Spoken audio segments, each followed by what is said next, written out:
Hello everyone, welcome to my online prep. Today we'll start with part 2 of chapter 24, that is leading in a VUCA and Bani scenarios, new approaches in crisis management.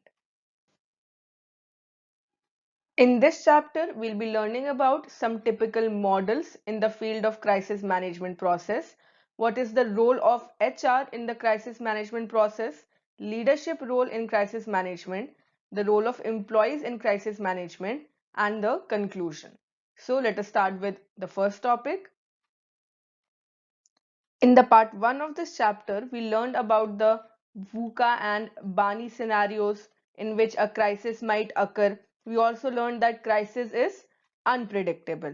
Now, basically, a crisis management model is a conceptual framework as to how we can deal with the different aspects of crisis. Herein, various theorists and researchers have given their models. We will be studying about a few important ones. First is the Fink's model of crisis management. This was given by him in his book Crisis Management Planning for the Inevitable 1987. Here in these models, we first need to see what is the name of the model, the proponent, also if there's a book or an article in which it was published. So herein, he's one of the leading experts in crisis management and communication. He's one of the pioneers in the field. He laid down a four-stage crisis model. There's the prodromal stage, which is the first stage. In this, the role of crisis management professional is not reactive but a proactive. Reactive is something that happens after an event is occurred. Proactive is on a continuous basis during any event is going on. It should cover the period between the first signs and crisis eruption. So before a crisis can erupt, it can actually become damaging. We need to manage it. The crisis managers, they attempt to identify the starting signs of a crisis. So during this period, Fink states that crisis managers, they should be proactively monitoring, seeking to identify signs of any brewing crisis, and they try to prevent it or limit its scope without getting the crisis enlarged. They try to control or stop the crisis before it becomes damaging. Here the actions during this stage, they can be placed in the, we can say it is the pre-crisis stage, and they address an organization's crisis prevention. Then, after that, Fink advocates that the actual crisis event, it begins with a trigger which is known as the acute stage. This is the second stage of the model. This activates the crisis managers and their plans. The severity of the crisis and the damage, these are influenced by the success of the prodromal stage. If in the first stage the managers, they were able to identify the signs, the early signs of a crisis, they were able to control it or at least mitigate the risk, minimize the risk, then the second stage would not be that damaging. If there is successful proactive identification, it can actually reduce the impact of a crisis in this second stage. If the managers, they fail to recognize the potential pitfalls in the first stage, then it creates a reactive situation instead of a proactive intervention. So this is the second or acute stage. It comes when the managers, they fail to identify the early signs of the crisis. Then after that comes the third stage, that is known as the chronic. Chronic means something that is of long term or a longer duration. So basically the lasting effects of a crisis. For example, after a flood or a hurricane, the lasting effects are the damages that are done to the building and the roads. So additionally, also this stage may include a stream of questions about the crisis as to what happened that triggered the crisis, what is going to be the effect, what is going to be the next course of action. These will keep the event visible to the various public platforms. So although we can say the crisis might end, but its effects may extend for a lifetime for the individual. So these long-term effects come under the chronic stage. The managers, they try to damage control, they try to see as to what these long-term effects are. Then comes the final stage, that is a resolution. Now, this stage identifies a clear end to the crisis. and it is the time for introspection. The managers, they try to find what went wrong, what was the real reason for the crisis. They do a root cause analysis. They also try to see what went wrong in implementing changes. They want to see that such a crisis or such an event does not occur again in the future. They need to ensure that there is no repetition. So they will make a close monitoring on those factors which had triggered the crisis to occur. Now, organizations, they view this as the goal, but they should not hurry up to reach this goal. Premature conclusions, they can make the organization more vulnerable to the resurgence of the crisis. So they should wait for the crisis to cool down. Then they should figure out what the real reason, real causes were. So these are basically the Fink's crisis model, or the stages of crisis management given by Fink. However, it is important that due diligence should be taken in the previous stages of the model so that regression does not occur. We do not move back to the crisis situation. This last stage of Fink's model, it also parallels with the post-crisis stage.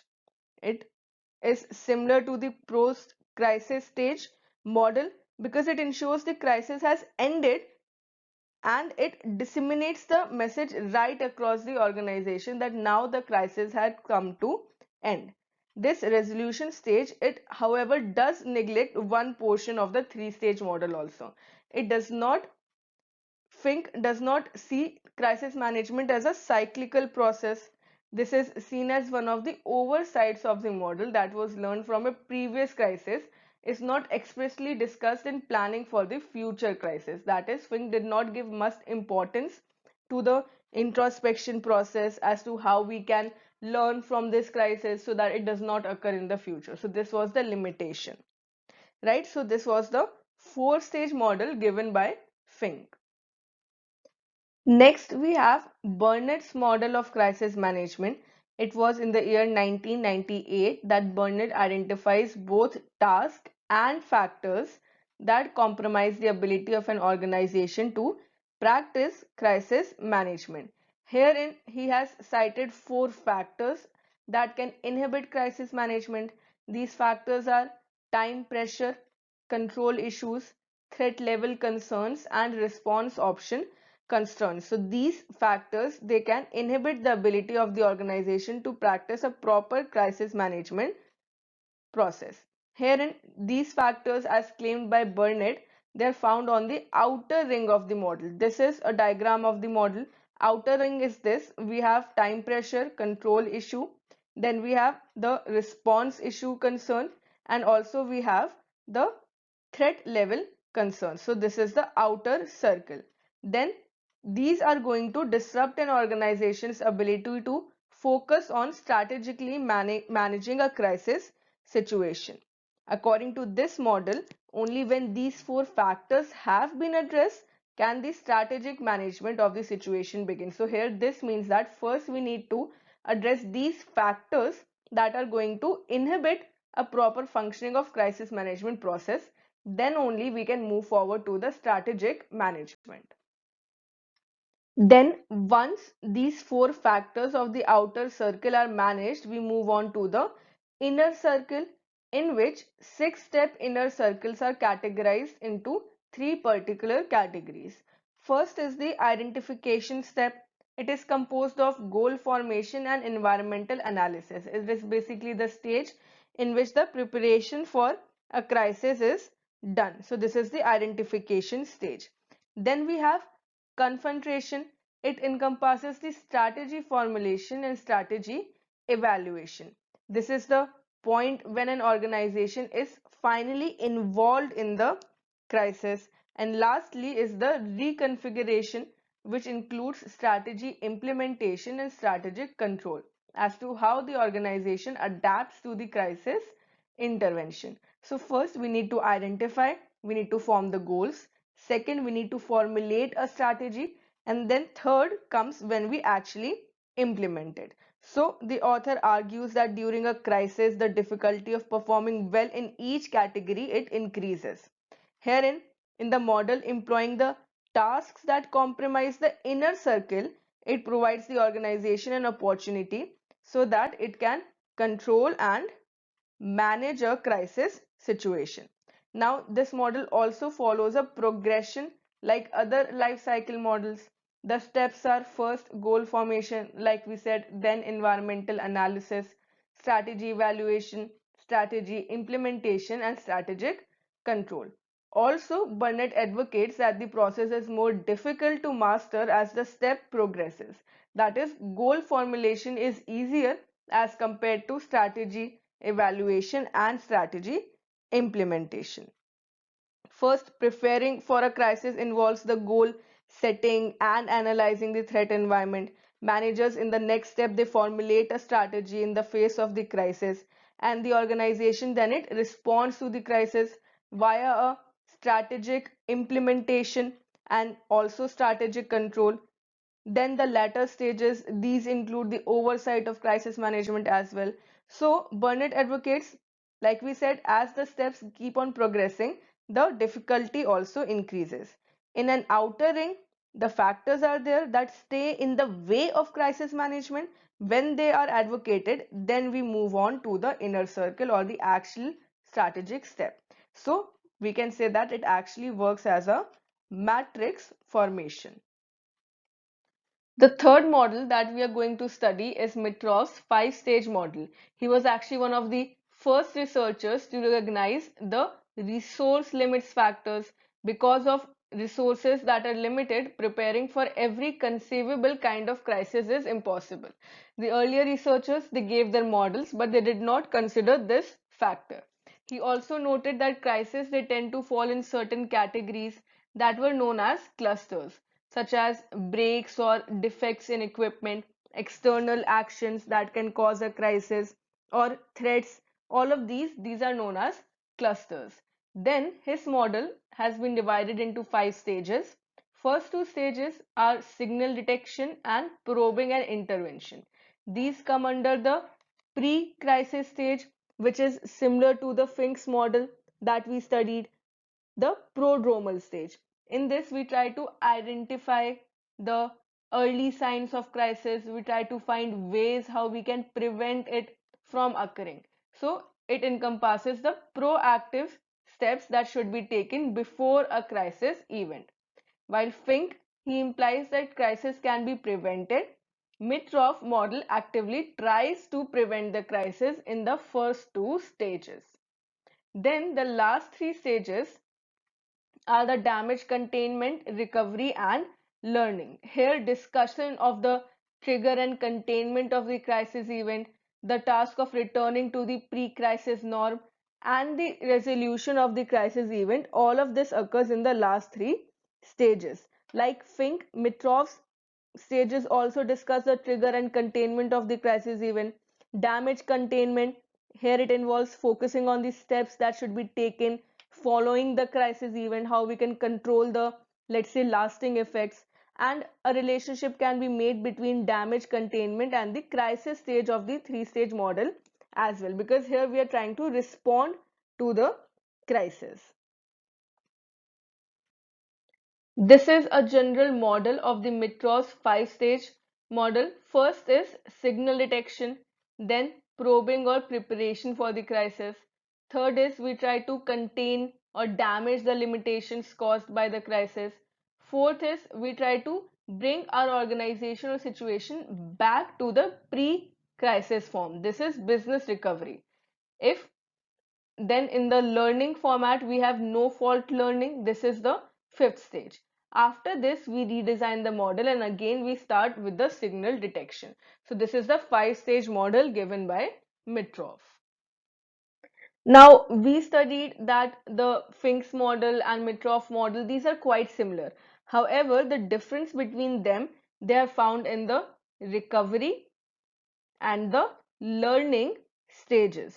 First, in the recovery stage, Mitroff emphasizes the facilitation of organizational recovery, whereas in the chronic stage, Fink states that organizations they recover at varying rates. Like we said, Mitroff advocates that we should actually prevent the crisis, whereas in the chronic stage that was given by Fink, he states that organizations have long lasting effects, they can vary, the rates can vary as to how the effects are going to stay there in the organization.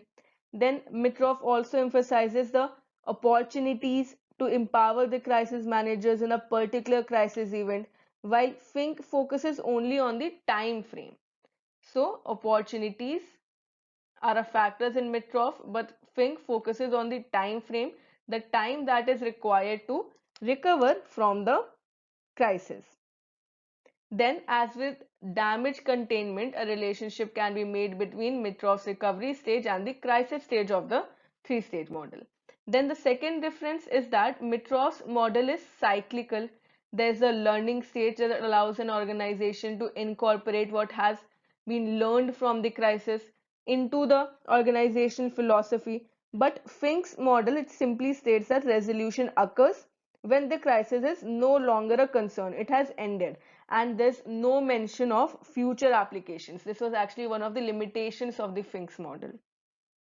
Then the learning stage in Mitroff's model, it is essential to the three-stage model as well. Like Mitroff's five-stage model, the three-stage model is also cyclical, and it recognizes the importance of applying what an organization has learned during a crisis to the future crisis. What were the triggers, how we can control them so that such an issue or event does not occur in the future. The Fink's three-stage model, however, and the Mitroff's five-stage model, they both acknowledge that a failure to learn from a crisis can have an organization susceptible to the crisis again. Fink states that regression, that is moving back to the crisis stage, is possible, and Mitroff stated that if we do not learn and we do not try to implement our learnings into the future, then it can make the organization vulnerable to such a crisis again. Now that we have studied about the different scenarios and models of crisis management, let us move on to the role of the different stakeholders in this crisis management process. First, we have the role of HR in crisis management.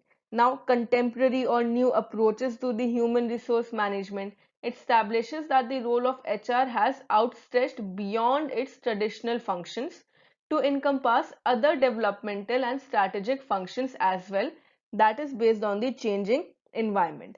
This means that HR has moved beyond the common roles which were earlier limited to hiring, welfare, industrial relations. Now more complex roles that directly influence the performance of the organization have been assigned to the HR. Consequently, the HR role is now more demanding and it requires extensive knowledge and skills. Now, occurrence of crisis within the organization has increased significantly the contemporary times, and different kinds of threats they emerge within as well as outside the working environment. This calls for increased awareness of such threats and evolving as well as institutionalizing effective actions. So now with a changing environment, more threats are there within and outside the working organization. So the organization, they need to be more vigilant, they need to put in place effective actions as to when such crisis occurs, how they are going to react to it, how they are going to control the damages. So the role of HR in the crisis management is to enhance preparedness among the personnel and thus ensure effective disaster planning. Now, since every crisis will ultimately impact the business and its operations, all other function areas and departments, they have equal role in managing the crisis in organizations as well. Now we will discuss as to in which of the major areas of crisis management the HR plays a definitive role in the organization. First, we have the crisis management planning.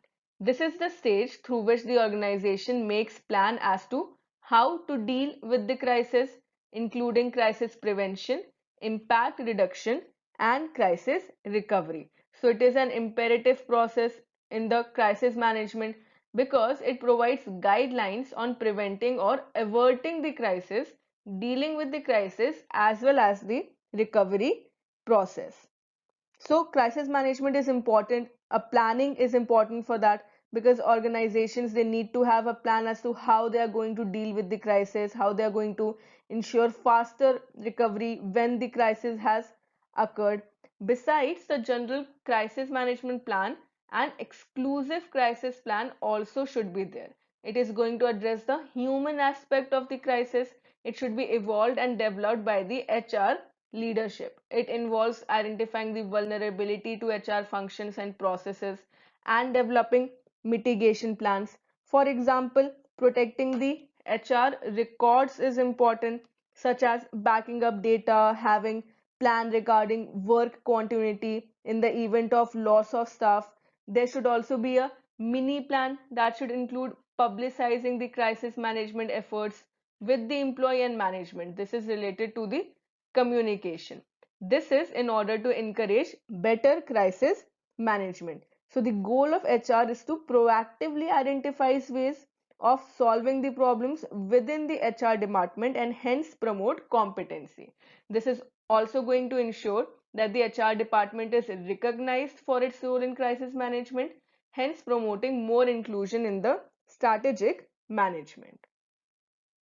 Second area is crisis communication and employee relations. HR is often the focal point for rolling out much of the internal communication during a crisis.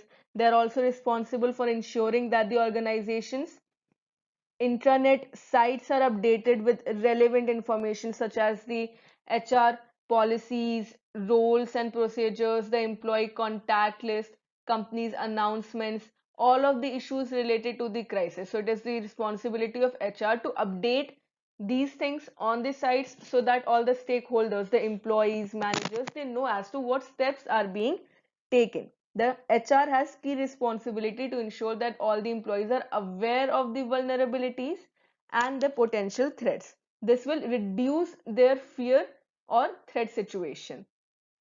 This involves identifying and communicating all the possible threats within and outside the organization, recommending the crisis communication channels. It can be in-house company, intranet, then emails, human resources. They can also use web help or ticketing, daily bulletin boards.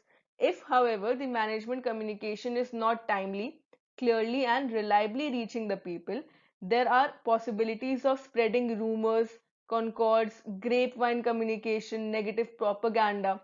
It can adversely hamper the crisis management steps that are taken by the management. So effective communication is important. It ensures that the employees are physically, emotionally, and intellectually prepared such that it becomes easier to handle the crisis. Besides providing such information, HR is also expected to develop a crisis communication plan that should be shared among the employees so that it helps them identifying the channels and communication in the face of a crisis. The HR department also works with management and leadership to ensure that this communication is consistent across the organization. Appropriate FAQs should be developed so that the employees they can have answer to these questions. HR can further provide employee feedback to the management so that changes to the crisis communication can be made. So communication in the times of crisis is very important. Also important is to maintain the employee relations. Then third area is crisis management and policy. Here HR is typically responsible for conceiving, evolving and implementing, also periodically updating the policies and the procedures that govern the employee conduct and organizational procedures. This should be done pre-crisis, during the crisis and also post-crisis period. This would include acting as the repository of the crisis management plans as well as procedures. Now, every crisis is unique and unfamiliar.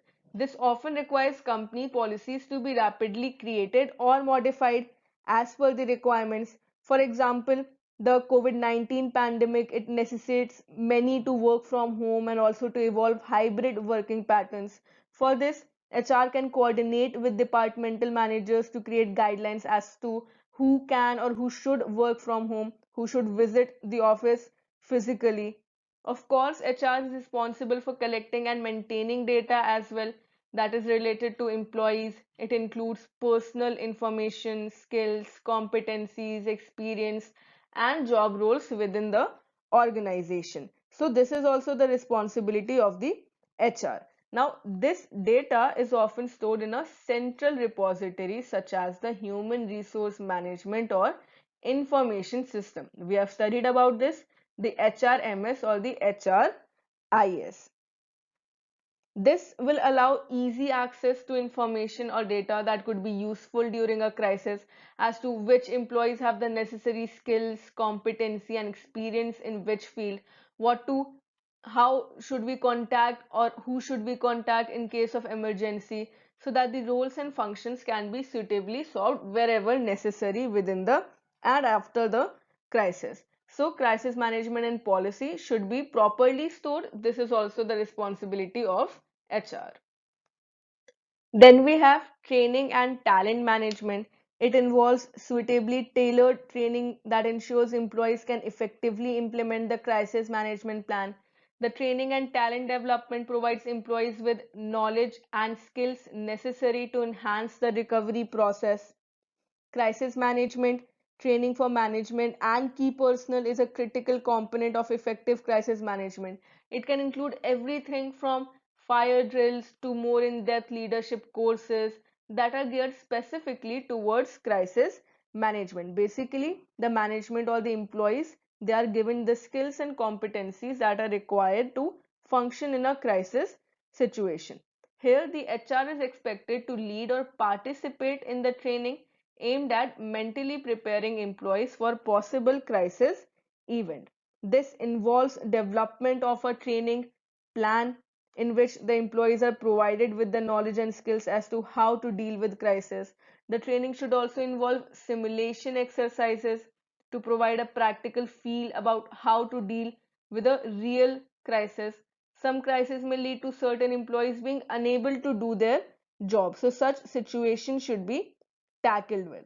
If a crisis has led to serious injury for a team leader, for example, then it is important to know if anyone can fill that position of the team leader while they can recover. So it is the role of HR to have a broad picture of the backgrounds, skills, and experience of the human resources within the organization so that they ever need to be deployed elsewhere during a crisis, it can be made possible. Promoting employee involvement and motivation is also important for the crisis management. The HR has the key role to play in crisis management, promoting sustainability, preparedness in the organization. Now, disasters both within and outside the working organization can impact the workplace and its employees in a significant manner. So, the role of HR is based on the premise that when employees they are affected by the crisis, the organization becomes vulnerable. Secondly, people within the organization, they are considered as solution givers to the challenges that are faced by it in the situation of crisis, and such preparing them for the disaster is considered an imperative aspect of business management. So now involvement is beneficial for the organization as well as the employees, because for the organization they will get new ideas and insights on the situation. For the employees, they would feel high engagement and thus it would result in motivation. It will keep them motivated and going. As a part of ensuring greater involvement and motivation levels of the employees, they need to be enhanced. Hence, the HR has the responsible role to garner and promote greater employee involvement in the entire process of crisis management. For this purpose, implementing suitable schemes and policies for rewarding and recognizing employees who contribute to effective execution of crisis management and policies with timeliness. It should be prepared. Through training and motivation, the organization can ensure that its crisis management efforts are fruitful by actively engaging the employees in the process. So employees that are of great significance both before and after the crisis, and hence HR professionals, they are best placed at facilitating their participation in crisis management. Next, influencing the organizational culture is also important. One of the ways in which the HR ensures success in crisis management is through influencing the culture of the organization. We have discussed the relevant that organizational culture is the shared behavior in the organization. It is going to determine how the members they interact and execute their duties. So the manner in which the employees within the organization they respond to the crisis is highly dependent on the type of culture. For example, if the culture is open, then the employees they would give their suggestions, or they would be comfortable in communicating with the leaders if they are feeling threat. Otherwise, it would create a situation of more fear. For this, the HR can influence the culture with aspects like robust, unambiguous, and transparent communication and information channel. They can also provide employee empowerment, transparent decision making, and responsibility patterns. Effective capabilities and flexibility in the leadership is important. All of these being emphasized as effective tools to overcome the crisis timely. When skills such as problem solving, positivity, etc., these are embedded in the organization, it is highly possible that the staff will be better positioned to survive in the crisis. So the organizational culture is very important to determine whether or not the employees they would participate in trying to solve the crisis or not. And then lastly, we have employee assistance and benefit programs. The HR manages organizational benefits and service programs which are actually required for effective crisis management. Herein, the employee assistance programs, for example, it can be used to connect employees with mental health care problems. However, in today's or contemporary scenario, the HR department of the organization they organize employee assistance programs so that they can support them psychologically, also enhance their motivation. Wherever required, the outplacement procedures like rotational transfers and skill-based placements, they can also be implemented. And this is not only necessary for the business and the employees, but also for the families of those workers. So coaching and mentoring programs, they have their other options that can be promoted in order to recover and maintain the employee morale, not just for the employee, but also their family members. Health benefits are necessary to help employees receive medical care in times of need, also to enable them to rehabilitate and recover quickly so that they can return to the work as fast as possible. Since the goal of crisis management is to return to the business in a normal situation as quickly as possible, it is extremely important to have healthy employees that are capable of doing so. Now, the HR always supports the human side within the organization. They have to work out a win-win situation between health insurance companies and the organization, including the employees as well as their families.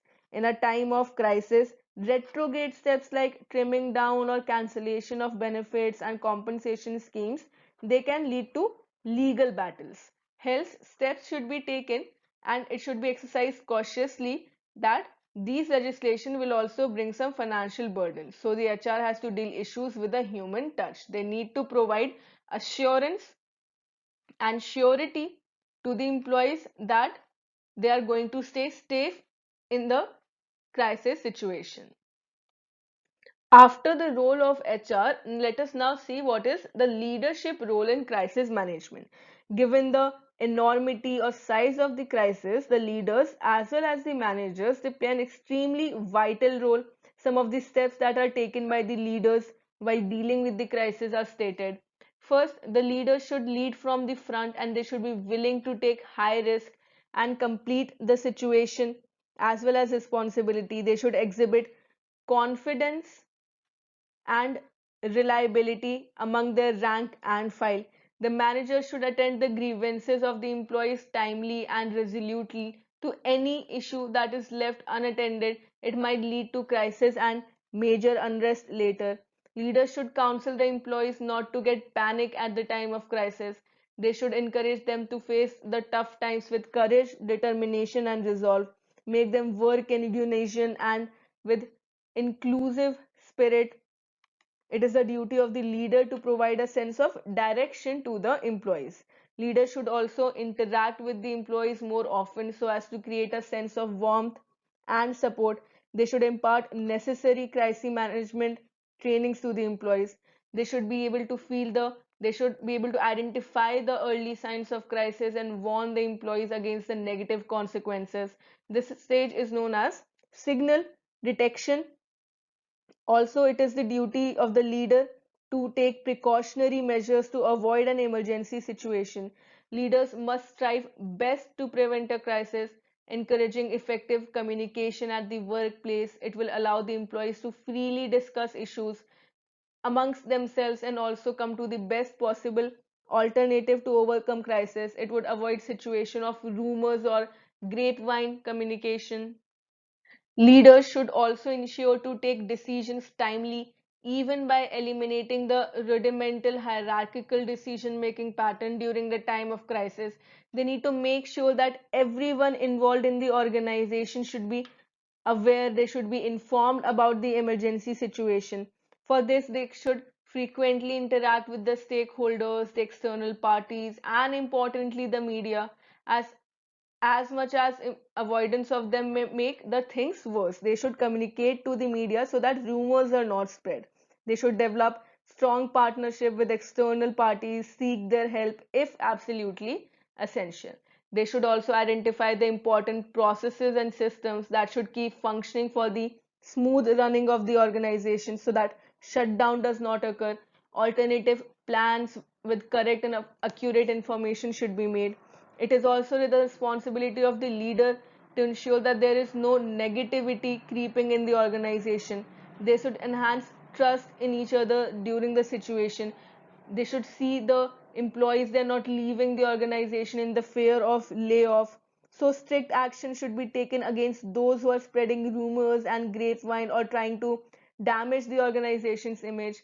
Finally, once the organization is out of a crisis, it is the leader's duty to communicate and discuss the key takeaways and the lessons that are learned so that to enable the employees to avoid committing the same mistakes again. They should work hard to regain the organization's image and to adapt well to the changes and new situations. Apart from the HR leaders and managers, the role of employees is also profound. Obviously, because employees are the main stakeholders in the organization, they are the primary people who get affected due to the crisis. So, effective crisis management does actually help the employees as well as the organization to deal with these difficult times. Now, let us see what are the steps that are to be required to be taken by the employees during the course of crisis management. First, crisis is the time when the employees have to ensure to enhance their performance and productivity. They should be proactive to review their performance periodically on their own, and they should strive hard to achieve the targets that are set by the organization. The employees must be able to sense the early signs of crisis and they should warn their fellow workers against the same. They should also take the initiative on their own and escalate the issues immediately to the seniors. Once a crisis is detected, employees must immediately jump into action. They should also engage or encourage to ensure effective communication during crisis situation, and they should not keep things to themselves. They should generate innovative ideas and discuss such ideas amongst their fellow workers so that they can reach a plan which would work best at the time of a crisis. They should in no manner spread or encourage baseless rumors, grapevine, or unfounded information about the organization. Employees must rely only on accurate information as emanates from the recognized communication channels of the management. Mere assumptions and guesswork can create problems and misunderstandings that should totally be avoided. It is also essential for the employees to respect and be loyal to the organization. They should not enter into unnecessary fight or find fault with their co-workers. And it is always better to discuss things face to face and come to a mutually beneficial solution. Moreover, crisis is the time when the employees and their unions they should be pragmatic and flexible in their approach and they should think from the management's perspective as well. They should not indulge in any unproductive activities like boycotts or strikes to get their demands fulfilled. They should strive to postpone such activities to a future date so that the organization can get out of the crisis. They should try to maintain their cool and calm and avoid to get hyper, because stress and anxiety can lead to more mistakes.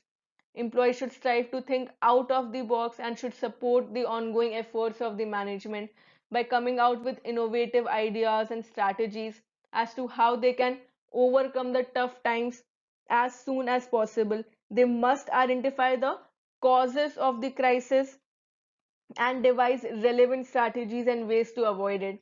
They should work with the spirit of unity and inclusiveness, with one focus, that is how we can come out of the crisis situation as quickly as possible. They should avoid criticizing others, as such activities can make the situation even worse. Finally, discrimination on the grounds of caste, status, income, sex, and so on is unethical and it leads to crisis. Everyone must be treated equally with respect for a peaceful environment at the workplace. So these are some of the steps or roles that can be played by the employee, which are going to contribute to a proper and efficient crisis management process. Finally, we can conclude that due to a crisis, organizations may lose key talent and organizational knowledge from low morale, fear, etc., besides hampering the business immensely. To forward crisis management planning, HR can make the business case by establishing a link between the crisis management or business continuity planning, making organizations' mission, vision, and values, connecting crisis management to the bottom line. Such an achievement of the organization's balanced scorecard, key performance indicators, and critical success factors. So, all of these things should be kept in mind when the HR is making the crisis management plan or implementing it. In the process of evolving and developing a crisis management plan, the HR directly creates value for the bottom line by being prepared for emergencies and unexpected events. So the HR can help identify the key personnel essential to the recovery effort, potential places to work in the event of a crisis, as well as the communication options. Although crisis situation may also affect the families of the employees and requiring their presence depending on the type of organization, certain key functions may need to be staffed, thereby giving leeway for employees whose presence is absolutely needed to be their families. In this, HR can take the lead by identifying the key staff roles well in advance. So, since the present volatile atmosphere world over in organizations due to constantly changing competition, business, environment, etc., there has definitely been a host of uncertainties in the surroundings of business. Consequently, crisis has become a part of the business, and there is always a need on the part of organizations to suitably equip both ways as to how they can avoid such crisis and how they can deal with such crisis if and when they occur in the organizations. So, as a part of the corporate mission and vision, crisis management should be given required thrust and focus. With this, we have come to the end of this lesson. Keep learning with us. Thank you.